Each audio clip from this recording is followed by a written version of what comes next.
Cry with full throat, without restraint. Raise your voice like a ram's horn. Declare to my people their transgression, to the house of Jacob their sin. To be sure, they seek me daily, eager to learn my ways. Like a nation that does what is right, that has not abandoned the laws of its God. They ask me for the right way. They are eager for the nearness of God. Why, then, when we fasted, did you not see? When we starved our bodies, did you pay no heed? Because on your fast day, you see to your business and oppress all of your laborers. Because you fast in strife and contention, and you strike with a wicked fist. Your fasting today is not such as to make your voice heard on high. Is such the fast I desire, a day for men to starve their bodies? Is it bowing the head like a bulrush and lying in sackcloth and ashes? Do you call that a fast? A day when the Lord is favorable? No. This is the fast I desire, to unlock the fetters of wickedness and untie the cords of the yoke, to let the oppressed go free, to break off every yoke. It's to share your bread with the hungry and to take the wretched poor into your home. When you see the naked, to clothe them and not to ignore your own kin. Then shall your light burst through like the dawn, and your healing spring up quickly. Your vindicators shall march before you. The presence of the Lord shall be your rear guard. Then when you call, the Lord will answer. When you cry, he will say, here I am. If you banish the yoke from your midst, the menacing hand and evil speech, and you offer your compassion to the hungry and satisfy the famished creature, then shall your light shine in darkness, and your gloom shall be like noonday. The Lord will guide you always. He will slake your thirst in parched places and give strength to your bones. You shall be like a watered garden, like a spring whose waters do not fail. Men from your midst shall rebuild ancient ruins.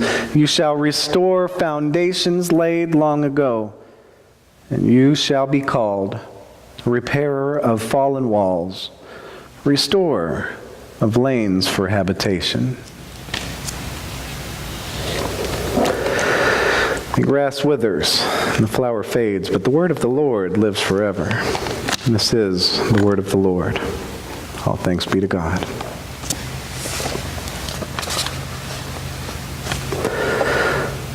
Now, I haven't fasted very often in my life, just a few times here and there on specific occasions, really. For the most part, what you see in that picture, the 30-hour famine, and that's what got me there. First as a teenager with the youth group, and then some more times leading youth groups through the same experience. And we did it a couple years, actually, here with our group. It's where you fast for 30 hours, along with raising money and awareness to help put an end to worldwide hunger. Now, beyond that, I haven't done much fasting. You know, in our culture, fasting really isn't all that prevalent. The big hangover that we do still practice on a larger scale, it's during Lent. Not typically what we first think of when we hear the word fasting, but that's really what it is during Lent. The practice of giving something up. It could be food, like Jesus did when he fasted in the desert for 40 days before his ministry. But what we've really adopted on a large scale is giving up any of a huge variety of other things in our lives. Some give up eating meat, some give up chocolate, some give up drinking soda, maybe even Facebook, just whatever it may be. We give up something during Lent. We're fasting in our particular ways. And we're doing so for a reason. It shouldn't be just to do it. I suppose sometimes we do fall into that behavior of just doing it just to do it. But it should be for a specific purpose. Just as Jesus was fasting to prepare himself for the ministry, we fast during Lent in our own ways to prepare ourselves for Jesus going to the cross and to go there with him. And then come out on the other side of the cross risen from the dead with him as new people, changed for the better, having become more the salt of the earth and the light of the world. Now, in the gospel passage this morning, Jesus makes it clear that he came not to abolish the law of the prophets of old, but to fulfill. We are so quick to brush aside the First Testament, but it would serve us well to keep this in mind. Jesus wasn't doing away with the old. He was bringing it to life in a new way. Even at times when Jesus blew people's minds with different and fresh understandings of what the law really means, even at those times, Jesus was teaching the true purpose of the law that was always there and had been taught before. And a prime example of that right here in Isaiah. What Isaiah is expressing here is it's a small part of a conversation between God and the people that brings out this point about the meaning of the law, where a different and fresh understanding of fasting is revealed. Now the problem is that it became all too common for the people of that time to fast for fasting's sake. And the people, all frustrated, asked God, "Why then, when we fasted, did you not pay attention? Why didn't you even care? We followed the rules. We fasted like we were supposed to. Where's our blessings?" This question comes at a time when the people had been released from exile in Babylon and allowed to return home. They were allowed to rebuild their homes. And they found themselves in a bit of a rut.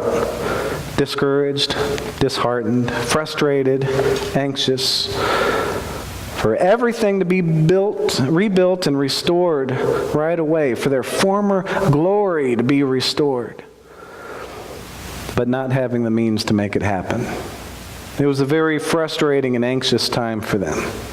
So you can see them getting kind of upset and kind of losing their focus. It seems they were performing their rituals, such as the fasting, but they were missing the point. They lost sight of the true purpose. Now God snaps back. Let me see. Perhaps because even though you're fasting, it's still business as usual. You're oppressing your laborers. You're fasting on one hand, and on the other hand, you're behaving badly. This nonsense that you're doing, it's not what I'm requesting of you. I don't want you to fast for fasting's sake, as if I get some kind of enjoyment out of you starving your bodies and bowing down in agony. You think that's what I care about? Let me tell you what I care about. That you release yourselves from the grips of wickedness. That those who are oppressed gain freedom. That you share your bread with the hungry. That you welcome the poor into your hearts and into your homes. That you clothe the naked and never sit by doing nothing. And ignore your family and friends and neighbors who are in need of a helping hand. That's what I care about. You want your blessing so bad, then do that. You want vindication, protection, and healing, and light from on high to overcome the darkness that surrounds you? Then do that. Take responsibility for yourself. Don't fall to hypocrisy. Be the light. Stop hiding the light under a bushel. Let that light shine. It's easy to hear all that and think, oh, those Israelites just couldn't get their act together. But then again, it's even easier to fall right into the same thing.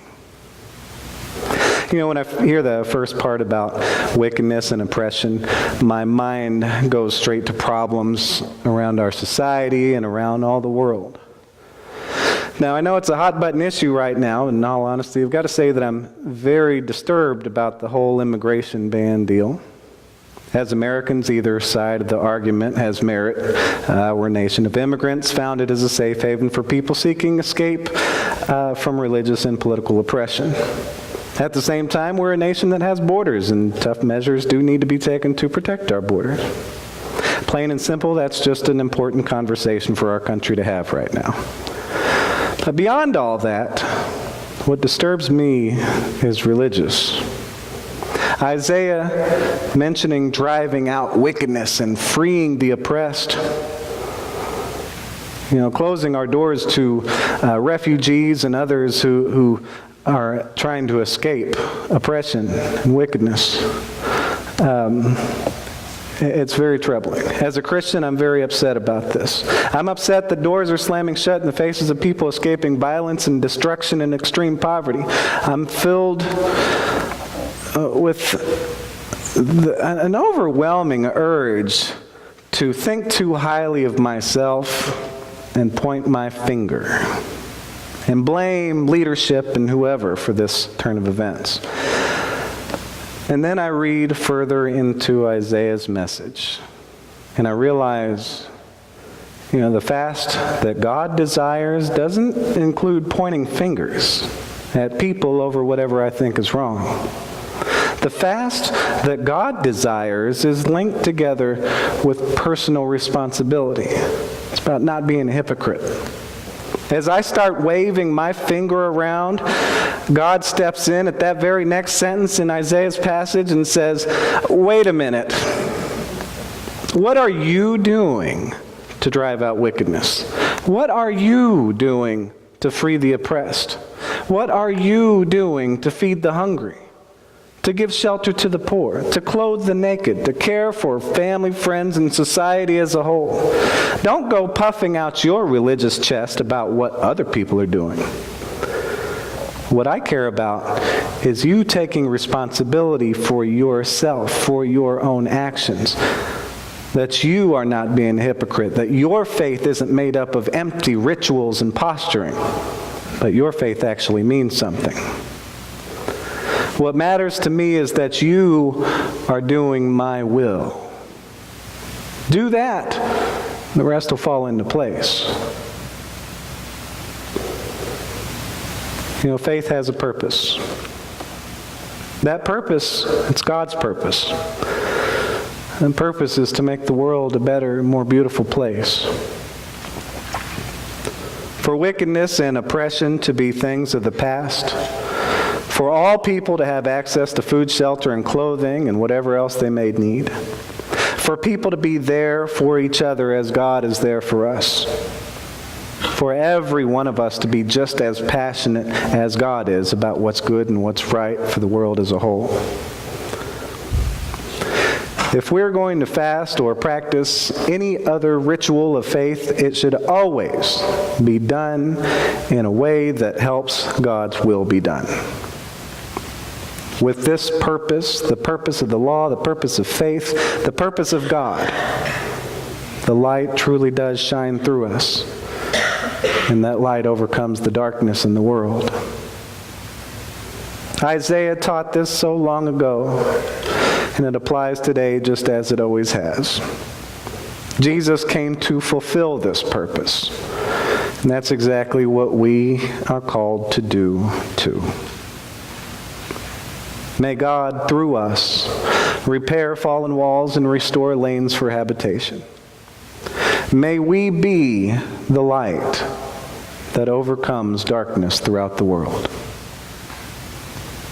Amen.